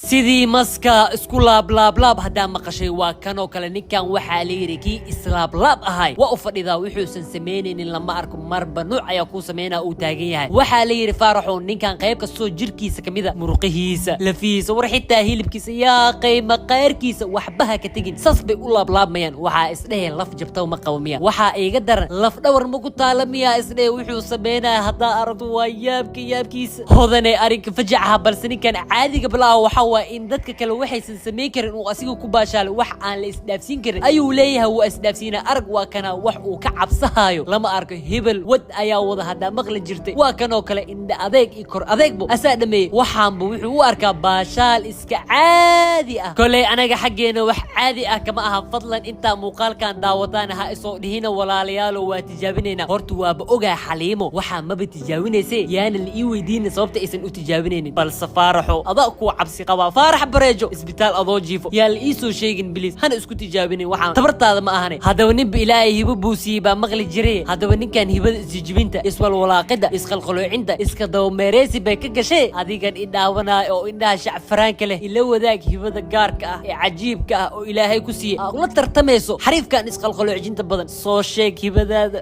yaabkiisa maahano ninkan meel keema isagoo marayo ayaa gaarigii ka hilaabay isagoo samaysanaya kuwa reer duureeda falaar ku soo rideen falaarta isaga ma ku dhaceysay caagaan ay ku dhacday waa kana markii uu fiiriin wuxuu arkay inay kusoo kala ordayaan wuxuu maagaa intaa ka orodid gaarigaaga gal laakiin intuu imaadaan ay nolosha ku qabanayaan keemahayna u qaadayaan sidii ay u soo wadeen meeshaan intay dhigaana midkan intuu qaniino wuxuu ku dhaha adiga cayriina tahay dab in lagu saaro u baahantay in lagu kariyo xariifkan kalena wuxuu taagaya waa kana ayanahay dhagaxyada lagu shidayo dabka luuqadii ku hadlayaan ayuu intuu fahmo wuxuu ku dhaha idinka hilib leeso marabtiin kaalay aniga raacaana qorshan yahaye idinkoo dhibaato marin ayaa waxaa idin siinaya hilib kala kacsan oo biseel soo bax marka midkaana wuxuu ku dhaha aniga waqti dheer inuu qaadinay in adiga korino ee hilib biseel hadaan noo hisidna soo sii intuu soo wado gaarigiisa dhinaca gadaala ka furaa wuxuuna u sheegay inay gaariga si tartiib u koraan midkaana wuxuu ku dhaha alaya adiga cayriinka kugu cuna laakiin dharbaxo ku jira meeshii intay isaga soo tagaane waxay imaanayaan meel badda agteeda oo kalluunka iyo jikinka lagu gado gaarigii intuu u istaajiyo wuxuu dhaha soo dega meesha idiin sheegaya meeshaan waaye midkii maqaayadda iska lahayo wuxuu weydiinaa maxaa haysaa wax la cuno wuxuu ugu jawaabaa malaay iyo jikin ahayaa ay ku soo dhawaada kuwaana maxay ahaayeen maxay la bodboodayaan war kuwaana u jeedid reer duureed waaye iska daayo ku dhaha hadda waxaa noo keentaa alaabta ay sidid ayagina wuxuu u sheegaa soo baxa waa fadhiisanaynaay intuu soo wado wuxuu keenaa meeshii ay wax ku cuni lahaayeen wuxuuna u sheegaa inay wax tartiib u cunaan xoogay kadib cabitaana intaa loo keena iyagoo kala dafi rabo wuxuu ku dhahay suga idinka maxaa idinka qaldan marka koowaad aniga cabayo waa iga fiirsanaysiin kadib waa iga dabcabaysiin cabitaankii markii cabeen ninkii maqaayadda lahay waa kana alaabtoodii wuu u diyaariyey markii loo keenana waa kuwaana intay kala dafaan hore afka ka gashaayaan weyna ku gubanayaan midkii duurka ka keenana waa kana wuxuu ku dhahay idinka hal sano tababaraa u baahantihiin suga horta anaan tusaay mar koowaad si aa cuni lahaydeen hal xabaa intaa tartiib u soo qaadataa jabka jabsanee afkaana gashanay khatar maahino xoogay kadib markay cunada dhamaysteen wuxuu weydiinaa sii dareemaysiin midkan wuxuu taagan yahay hadda waa dharagnay laakiin casho u baahannahay ee adiga ma ku qaadan karnaa wuxuu ku dhaha war idinka maxaa idinka qaldan cashada xitaa halkan waa imaan kartiin waana cuni kartiin haddana aniga waa sii baxa alaab kala idiin keena ee meeshaan waa inay igu sii sugtiin markii uu ka soo tegay isagoo meeshaan marayo wuxuu dhaha haddaan nii soo laabto ilaahay anigana reer duurada iga dhigo kaarigiisa soo qaadaa meeshiiona isaga taga kii maqaayadda laaya intuu u yimaado wuxuu ku dhaha maqaayaddii kusoo dhawaada haddana lacagta iska bixiya waxay weydiinayaan lacag maxaa la dhahaa lacag ma taqaaniin miyaahoo ku dhaha waxaan aan hadda ni siiyey free miya macnaha aniga ma sadaqaystay haddii aadna lacagkiisana anaa qorshan yahaye soo baxa intuu soo wado midkii u weynay wuxuu ka dhigay midka guriga u xaqo midkii labaadna alaab dhaqiso u dhiibay laakiin midkii saddexaad waa kana shaqadii ugu adkeeda u dhiibay muuqaalkuna intaas waaye leegno saar ninkan tukaanlaha fikrad waaliyahu keenay si uu alaabtiisan u iibiyo taleefan iphone oo intuu soo qaatay oo dhulka ku dhajiyay si qofkii isku dayay inuu taleefkaas qaato oo alaabtiisa ugu iibiyo ninkana wuxuu isku dayay inuu taleefkii qaato kadib wuxuu ku dhaha meesha maxaa ka qabanaysa maxaa u taagan tahay asna ma dhihi karo taleefankaana rabi wuxuu dhaha alaabtaana rabaa iga gado midkan tukaanlaha sidii uu rabo waaye ninkii wuxuu ku dhaha ii fadhiisa hadeertaana kuu keena alaabtaada asna mar labaad uu isku dayay inuu taleefkii qaato laakiin waa awoodi weynaa meeshii fadhiisa la dhahay intuu soo fadhiisto oo keligiis isla hadlaa wuxuu dhaha taleefka maxaa ka qaldan dhulku muxuu ugu dhegan yahay waaba ka yaabee kii tukaanlahana waa kanaya alaabtiisii uu keena xoogaa kadib nin labaada daminkii kusoo dhacayo isagoo isku dayay inuu taleefkii qaataa la qabana wuxuu weydiina adiga meesha maxaa ka qabanay tuug miyaa tahay asna wuxuu taagan yahay maya niyo tuug mi ihe alaabtaana ka helay inaan gataa rabaa ii fadhiiso ku dhaha hadeertaana kuu keenaye kii kalena waa kan isagoo keligiis isla hadlayo oo meeshii fadhiya ayaa waxa u imaanaa ninkii labaadoo daminka kusoo dhacayo wuuna la fadhiisana tukaanlihiina wuxuu ku faraxsan yahay inay fikradiisa u shaqaysa ninkii alaabta u dirsado ku wareejina haddana ninkan odayga oo mootada wataa daminkii kusoo dhacayo markii la weydiiyo meesha maxaa ka qabanaysa wuxuu taagaya cunto inaa gataa rabaa soo dhawow ku dhaha aniga hadda ku keenayo cunto kale kacsan ee waa inaa fadhiisataa asna waa kanaaye intuu soo baxo wuxuu kusoo biiraa nimankii isaga ka horreeyey xoogaa kadibna cuntadiisa loo keena ninkii ugu soo horreeyaa nimankii kale wuxuu ku dhaha aniga inaa meesha cunno ka cuno ma u imaanin ee wax kale u imaaday haddii taleefankaas dhulka yaalla aan dhulka ka qaadan lahay waxaan dhan miigu dhici lahayn cunto aana rabina ma ligu qasbi lahayn kuwana waa kuwanahay way yaabayaan markay arkaan ninka inay isku taariikh yihiin kii dukaanlaha ay keligiisa isla hadlayo wuxuu dhaha ayaantan ganacsi la'aana jirto fikrado la yaab laha maskaxdooda ku soo dhacayaan kuwiina markii ay cunadoodii dhammaysteen intay soo baxaan waxay u imaanayaan ninkii dukaanlaha lacagtiisa ku wareejinayaan midkaan ma yeelayo wuxuu taagan yahay aniga hadda cunto xoog ligu soo siiyay taleefankan inaan qaataa jirto wuxuu isku dayaa inuu fujiyo ninkan odaga wuxuu ku dhaha war aniga xitaa waa ku daala taleefankan inaan fujiyo xoog u adeegso kii dukaanlaha ayaa intuu u yimaado wuxuu u sheegay inay isdaalinayaan oo waxaan ay feeg yihiin war aniga taleefankaas dhulka ku dhajiyay kooladaana xitaa u adeegsaday midkii odaga ayaa wuxuu ku dhaha niyo waxaa noo sheegtaa waxaan sida loo fujiyo keliya inaan fujina la rabnaaye waa idin tusaho ku dhaha laakiin ha isku dayin fikradan aniga leh ina xadiin waa kana tartiibkiisa miididan jeebka ugu jirto oo soo bixinaya kadib taleefankii uu ku soo fujina ayaguna markay arkaan inay waxaan taleefan feegayiin wax ku dhaha naga tag waqtiga naga dhumisay asna wuxuu u raacina lacagtiina xitaa waa idinka dhumiyay muuqaalkan intaas oo ahay leeg noo saar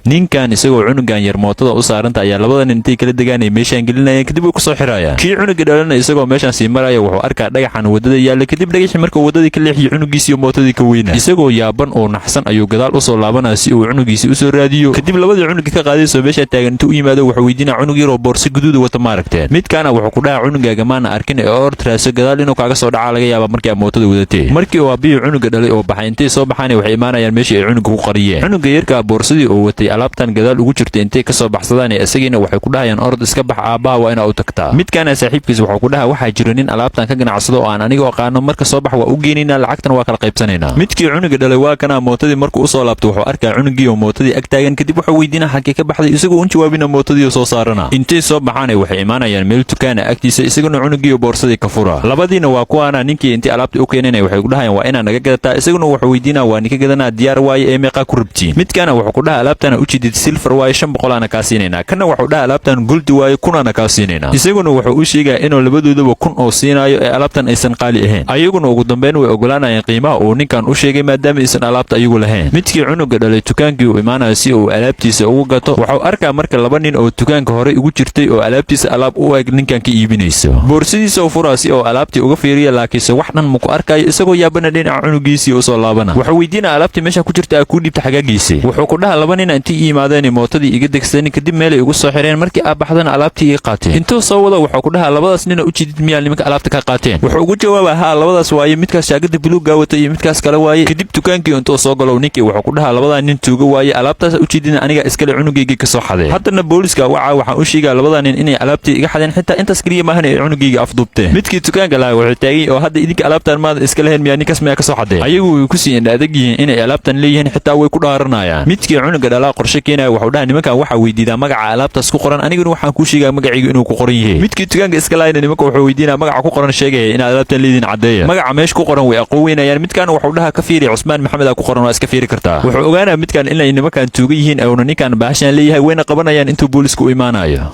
ninkan supermarketkan uu ka shaqeeyaa kaarkana loo dhiibaa si uu lacagtiisa uga goosto laakiin lacag ma ka goosanayo sawir uu ka qaadanaa kaarkii nin saaxiibkiisa oo la shaqeynaya wuxuu ku dhahaa lacagta ninkan maxaa uga qaadi weysay sawir ka qaada maa lagu dhahay isna wuxuu ku dhahaa haddii aan ninkan lacagteena ka goosano wax ma ka faa'iidino laakiin sawira ka qaaday waxa u geynaa nin saaxiibkaya oo hakara lacagta ugu jirto dhan ka baxsanayna isna markuu hadalkaas maqlay saaxiibkiisa wuu ku raacaa go'aankiisa intay soo baxaan waxay u imaanayaan ninkii saaxiibkooda ahay oo hakarka ahay kaarkii intuu dhiibaan waxay ku dhahayaan kaarkan inta lacag ku jirto noo fiiri midkan kaarkii markii uu fiiriyo nimanka wuxuu u sheegaa inay kaarkan kun ku jirto kadib intay ku farxaan waxay ku dhahayaan lacagta ku jirto dhan noo soo bixi isna wuu ka ogolaanaa nimankan lacagtii kaarka ku jirto dhan wuu u soo bixinaa wuxuu ku dhahaa marka kaarka la hadaa heshiin waa inay ii keentiin haddana lacagta qaaraan ka goosanaa maadaama ilaalin shaqeeyay kadib lacagtiisa intay siiyaan ay meeshii isaga soo tagayaan midkii kalena waa kana oo lacagtiisa laga qaato wuxuu arkaa in kaarkiisa 8,000 ku jirto laga baxsaday waxaa ku soo dhacay marka ninkii supermarketka joogay oo kaarka ka qaadanaya xoogaaga ka hiisanayay ayagiina waa kana midkan saaxiibkiisa wuxuu ku dhahaa ninkaas 1,000 naga reebtay hadda waxaa noo soo hartay meeshan waxa ku jirta 7,000 waaye marka adiga waxa qaadanaysa 3,000 anigana maadaama aan qorshaha keenay waxa qaadanaa 4,000 maalintii xigtay waa kana ninkan kaara loo keenaa si uu lacagtiisa u goosto laakiin lacag ma goosanayo kaarkii labada dhinac ka sawirana uu u soo celinaa qofkii lahaa ninkii supermarketka iska lahaa wuxuu imaanaa meeshii kaamirooyinka laga fiiri jiray waxa ay duubeen wuxuuna ku arkaa wax la yaab leh midkii kalena waa kana supermarketkii oo ka shaqeynaya isagoo sii galaya ayaa waxa uu imaanaya ninkii oo shalay lacagta ka qaadanayay wuxuu ku dhahaa kaarkan shalay markaan ku dhiibay lacagtaada maada ka goosan laakiin markii aan banaanka u soo baxaa lacagtii dhan lagala baxay maxaa ku sameysay wuxuu weydiinaa aniga aniga kaararka miyaa sameeyaa kaarkan adigoo kaa hilaabay ee orod meeshan isaga tag laakiin ninkii supermarketka lahaya intuu u yimaado wuxuu ku dhaha adiga wax walbo aad samaysay waa arkay ninkan meeshaan taaganna kaarkiisa inaad lacagta kala baxday oo aad sawirta waa arkay midkaanna ninkii meesha iska lahayo wuxuu ku dhaha ninkan waxaa u dhiibay kaarkayga meesha uu lacagta ka goosan lahayna wax dhan muusan ka goosan xoogaa kadibna wuu iisoo celiyey ninkii meesha iska lahay ninkan wuxuu ku dhaha waxbaha ka wuuli ninkan hadda kadib meeshii ma ka shaqaynaya xabsigana waa geynaa laakiin ninkan kale nin wanaagsan oo ahay wuxuu dhaha ninkan xabsiga ha geen lacagtii oo keliya waa inuu iisoo celiyaa shaqadiisana ha ka burin iska daay waa kana marka way soo wadayaan waxay geynayaan meeshii uu lacagta geeyay si ay uga soo qaataan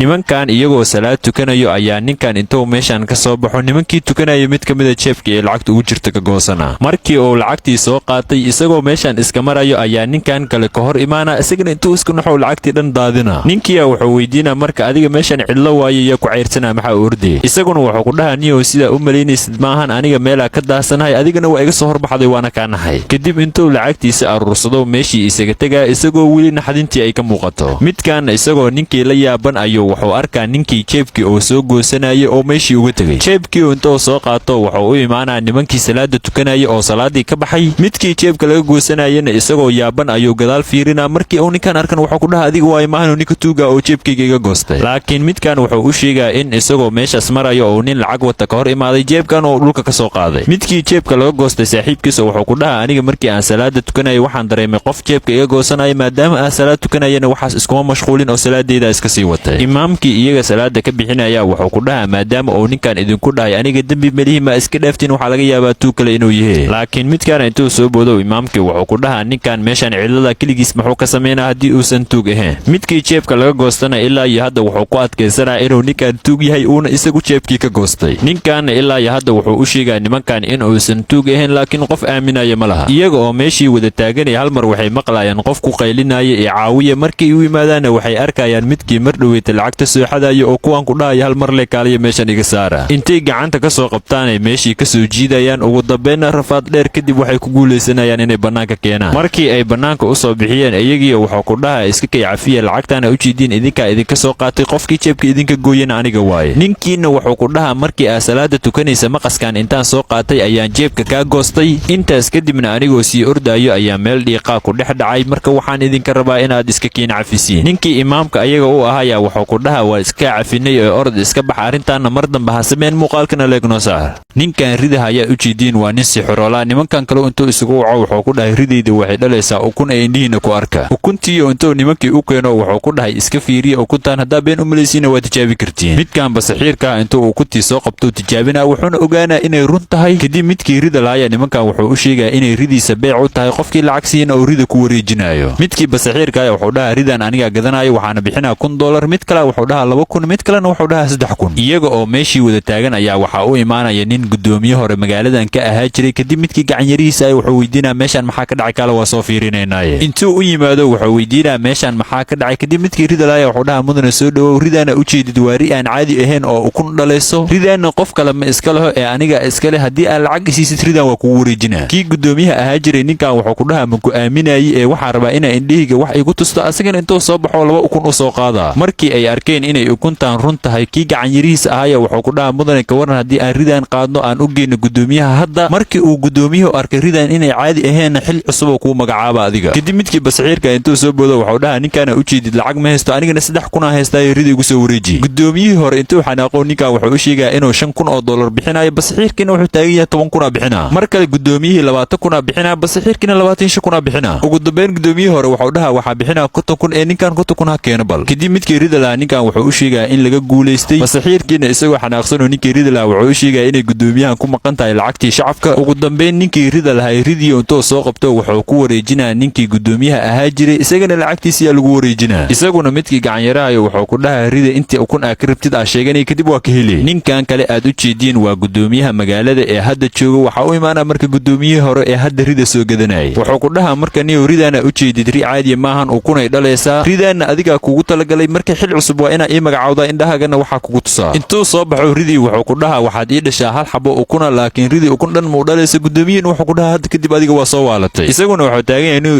aamin ridan ukun way dhalay laakiin aniga ma aqaanin sida looga dhaliyo muuqaalku intaas ku ekaad dalka soo gaarta leegnoo saar ninkan isagoo cabitaan shiidaya ayaa midkan kale intuu u imaado baashi oo cabitaanka ku shiidaya basbaas u dhexgelina kii cabitaanka shiidaya midkan wuxuu ku dhahaa adiga shaqadan yaa kuu dirsada shaqadan aniga qabanaya orod adiga shaqadaada gacantaada qabso isagoo u maleeya inay leyn meesha ugu jirto ayuu cabitaankii shiidaa kadib ninkii u dhiibaa waxuu ku dhahaa ninka farmashiyoolaha waa taqaanaa soomahan orod u geey midkii cabitaanka loo soo dhiibay siduu u soo wada ninkii farmashiyoolaha u keenaa kii farmashiyoolahana wuxuu dhahaa adinka cabitaanka maxaa igala soo dahdeen kanna wuxuu ugu jawaabaa cabitaanka ma la shiideen ee waa la miiraayey wuxuu bilaabaa marka inuu fiirfiiriyo ninkan daawadii oo gadaayay kadib ninkii farmashiyoolaha intuu soo jeesta wuxuu dhahaa adiga haddaa cabitaanka keenta maxaa meesha u joogta ma iska baxdii wuxuu taagan yahay niyahow farmashiyahaaga daawaan ka rabaa marka waraaqadiina waatanaa daawada uu dhakhtarku iigu soo qoray kii farmashiyoolaha ay markii loo dhiibay waraaqadii ay daawada ku qorneed intuu soo istaago wuxuu bilaabaa inuu daawadii ninkan u soo bixiyo daawadii markii uu soo diyaariyey wuxuu ku dhahaa daawadaada waa tan ee lacagta iska bixi kanna wuxuu taagan yahay inuu lacag ma haystay waa doonana intii oo midkii lacagtii ku maqnaa midkan kale cabitaankii intuu soo qaato cabaa kadib waa kana intuu soo tufo wuxuu ogaanaa inaysan waxaan cabitaan sax ahayn keligiisa isla hadlaayo wuxuu isku dhahaa kuwan cabitaana u dirsaday laakiin wax kale ii keenan haddaa ka yeelo hadda u tagaa laakiin markii uu baxa midkii dhahaya haddeeraa lacagta doonanaha farmashiyihii usoo dabamarayna kii kalena sidii uu soo socday wuxuu u imaanaa ninkii cabitaanlaha wuxuu ku dhahaa maxaa kaa qaldan cabitaankan iisoo dhiibtiin oo wada basbaaska muxuu ahay markii uu dhadhamiye uuna ogaada waxaan inay basbaas yihiin ninkan wuxuu ku dhahaa niyow ninkii ii shaqaynayo waaye isagaa waxaas ka dambeeyey aniga cabitaan saxa kuusoo dhiibay waxaa ku soo dhacaya marka midkan inuu ka soo tegey farmashiyaha oo furan wuxuu soo baxsanaa marka kaamiradiisa oo taleefankiisa uu kala socday wuxuu arkaa marka midkii hadda dhahaya waxaan doonanaa lacag aan daawadan ku gato oo kaamirada la hadlayo oo dhahayo inuu lacag ma haysto daawadaana waxaa rabaa inaa qaato daawadan lacag yaraa la gadaa adigana lacagta waa igu badasay marka daawadan inaa kaa dhacaan go'aansaday kadib meeshii isaga soo carara kii farmashiyoolahana ninkii cabitaanlaha intuu kusoo jiisto wuxuu ku dhahaa ninkan adoo kuu shaqeeyaa marka lacagta adaa kaa rabaa oo daawada uu qaatay kanna wuxuu taagan yahay ninkaas aniga wax miiga gelin ee orod meeshaan isaga tag midkan farmashiyoolaha hadalkiisa uu ku adkaysanaa ninkan wuxuu ku dhahaa booliska haddaa uu cabaaritaanka meeshaaday ka bilaabayaan marka waxaa kuu wanaagsan inaad lacagta iska bixiso ugu dambeyn ninkan wuxuu ogolaanaa cabitaanlaha inuu lacagta bixiyo muuqaalkan intaanuu ku ekaayo ugu dambeyn haddaa halkaas soo gaarta leeg noo saar odaygan basixiirka isagoo raba gaarigan inuu dhagax ku jibiyo ayaa ninka booliska inta qabto wuxuu ku dhahaa adiga maxaa kaa qaldan gaariga maxaa dhagax ugu jibinaya isaguna wuxuu taagan yahay gaariga lacaga ku dhex jirtay anigana baahiya iyo is lacagtaas waa u baahnaa sidaas darteed inaad jibiyaa raba kadib aa lacagta kala baxo midkan booliska gaarigii fiirina marka wuxuu arkaa inuu nin ku dhex jiro kadibkii intuu kusoo laabto wuxuu ku dhahaa gaariga ninaaba ku dhex jiray maxaa lacagta uga xadee wuxuu maagaa marka inuu gaariga furo laakiin gaariga ma uu furmaayo kadib wuxuu bilaabaa inuu ninkii daaqada ku gargaraaco si uu u kiciyo ugu dambeyn gaarigii intuu soo jibiyo wuxuu isku dayaa ninkan inuu kiciyo laakiin ninkan ma kacayo wuxuu u egyahay nin suuxsan isagoo raba marka inuu lacagtii qaato ayaa kii kale soo fiirinaya kadib intuu kusoo jiisto wuxuu ku dhaha adiga maxaa kaa qaldan maxaa iga soo fiirinaya odaygu wuxuu taagan yahay askariyo tuuga tamo lacagta waa qaadanaya labadana lacagta noo kala qaybi laakiin askarigan ma ka yeelaya ninkan intuu qabto xirxiraa dhulkuuna fadhiisinaa intuu soo baxo gaarigii dib ugu soo laabanaa wuxuuna sii wadanaa inuu lacagtii sii aruursado markii lacagtii oo dhan qaato hal xabuu meeshii ugu tegaa kadib intuu baxo xoogaa kadib soo laabanaa isagoo galaas biyaa wato kii gaarigi lahayo biyihii ku shubaa kana markii uu soo kacay intuu yaabo wuxuu dhahaa xaggee jooga aniga xabsi maa ku dhex jiraa kadib agagaarku fiirina askarigu midkan wuxuu ku dhahaa anigoo wadada maraya ayaan waxaa arkay midkan tuuga oo gaarigaaga inuu jibiyo isku dayayo oo lacag ka qaato midkan gaarigale markii uu lacagta waayay askarigu wuxuu ku dhahaa askarigu waa ku barya midkan ii xir lacagtiga waa inaa iga qaadaa kadib askarigu midkan intuu soo istaajiyo soo wadaa kadib sida u soo wada meeshaan intuu la soo istaago wuxuu ku dhahaa si fiican ii dhegeyso haddaba waa kuu sheega haddaad ninkaas u sheegtid inaad lacagta ka qaatay adigaa ku xiraa xabsigaanu ku urey intuu soo celiyo wuxuu u keenaa midkii gaariga lahay wuxuu ku dhahaa ninkan si fiican waa inaa u baarnaa lacagta ka soo saarnaa laakiin odaga basixiirka waa kana wuxuu dhahaa ibaara si fiican ii baara haddaa rabtiin lacag ma haysto aan meesha ugu jirto midkaana isagoo keligiis isla hadlaayo ayuu wuxuu arkaya jeebka askariga inay lacagtiisii ku jirto keligiisa isla hadlaaya marka wuxuu isku dhahaa midkan askariga isagaa tuuga isagaa lacagta iga qaatay isla markiina wuxuu arkaa odaygiioo askarigii lacagtii kasii xadaayo wuxuu taagan yahay marka kuwaan anoo u jeedo ee lacagteeda horteeda isaga xadxadayaan odaygii basixiirka intuu u imaado midkaana wuxuu ku dhahaa lacagtaadi waatana anaga ku wado kadib wuu ku wareejina kadib askarigii intuu isku naxo uu jiibkiisa baaraa laakiin lacag dhan muku arkaayo midkii gaariga iska lahay ugu dambeyn askarigii wuu u mahadcelinaa wuxuu ku dhahaa waa mahadsan tahay niyow maadaama aad lacagtiidii ii soo celisay askariguna muxuu sameeyaa waa kana meeshii isaga soo tegaa muuqaalkan intaanu ku ekaaya hadda halkaa soo gaarta leeg noo saar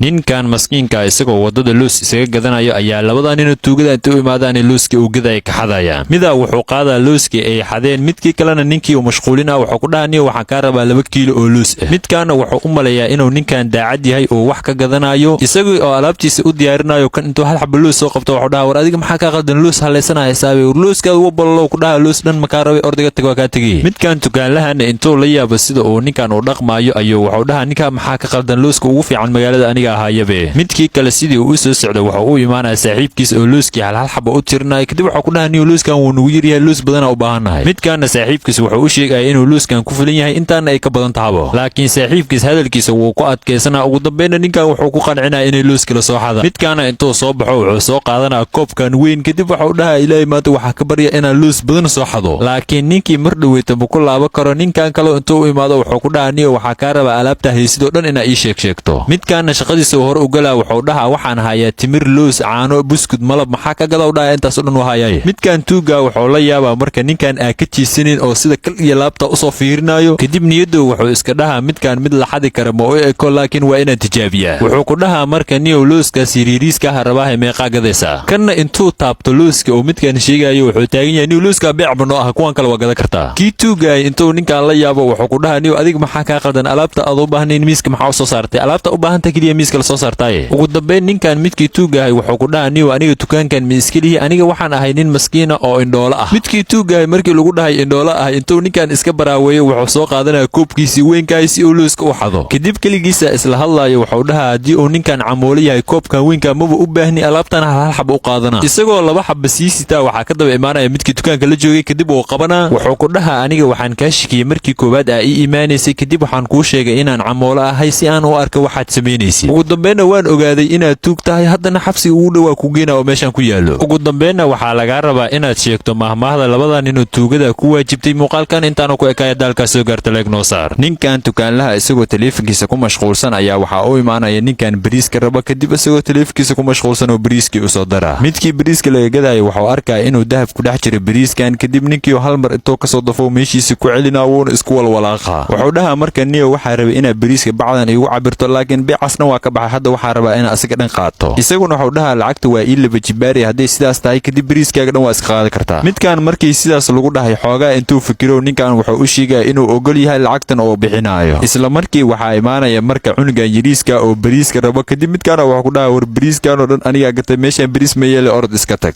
midkii dukaanlahay ninkan wuxuu ku dhahaa keen hadda bariiska waa kuu soo cabiraya kadib intuu soo qaado wuxuu saaraa miisaankii lagu cabirahay midkan qorshahan isagaa ka dambeeyey wuxuu ugu talagalay in bariiska hal mar laga wada gato sidaas darteedu dahabka meesha ugu riday markii uu dahabka aruursadana waa kana meeshan intuu ku rido meeshan saarana kadib ninkii iska lahay intuu u keeno wuxuu ku dhahaa meeshan waxaa ku jirta 4 kiilo sida hore kugu sheegana lacagtu waa ii laba jibaari sidaas darteed $5 waa inay siisaa midkan ugu dambeyn lacagtu wuu soo bixinaa ninkan wuu siinaa alaabtiisana wuu soo qaadanaa xoogaa kadib ninkan gurigiisii u imaanaya kadib keligiisa wuxuu iskala hadlaa wixii uu ku samey lahay dahabkan markii uu soo baxsado laakiin markii uu jawaankii gacantii geliyey oo dahabkii raaraadiyey dahab dhan meesha ma ku arkaayo wuxuu dhahaa marka ninkaas wuu igaadaa u maleynaa kiishka marka uu meesha dhigaya ka shakiyey haddana waa inaa u celiyaa wallahi ma ka yeelay ninkii dukaanlaha waxaa u imaanaya marka nin kaleo saaxiibkiisa kadib wuxuu ku dhahaa niyo maanta maxaa shaqaysa isagana waa kana lacagta intoo bixi wuxuu dhahaa lacagtaan dhan muujidaa maanta keliya shaqeeyey saaxiibkiisa wuxuu ku dhahaa marka niyo sirtaas aa isticmaasho ma ii sheegtay dukaankay maba gadmaayo marka hadda waxaa ka rabaa sirta isticmaasho in ay sheegto midkan dahabkii intoo soo qabto wuxuu ku dhahaa saaxiibkiis dahabkan muujidaa dahabkaana bariis dhex geliya kadib nina imaado bariiska dhan u qaata ka waran midkan kale wuxuu taagan yahay marka niyo dahab feega iyo yaala dahabkaasa ku dhex ridaa igu hadlay xoogaa kadib ninkii waxaa u imaanaya midkii bariiska waday wuxuu ku dhahaa niyo bariiskan inaan rabaa u malinaya marka xaafadda tegay inaan rabina ogaaday lacagta ii soo celi midkan dukaanlaha ninkan wuxuu ku dhahaa ruuxa kuu soo celinaya ma lehe bariiskan qaado sida u gadato waaye laakiin midkan kale ma yeelaya wuxuu dhahaa niyo waa cabiri kartaa xitaa wax makaa soo qaadan hadda cabiri alaabtada iga cisho dukaanluhu ninkan wuxuu u sheegaya inuu $2 oo keliya u soo celinaya maadaama uu bariiska xaafadda dhigtay midkan kale ugu dambeyn $2 oo iska soo qaadaa muuqaalkan intaanu ku ekaaya leeg noo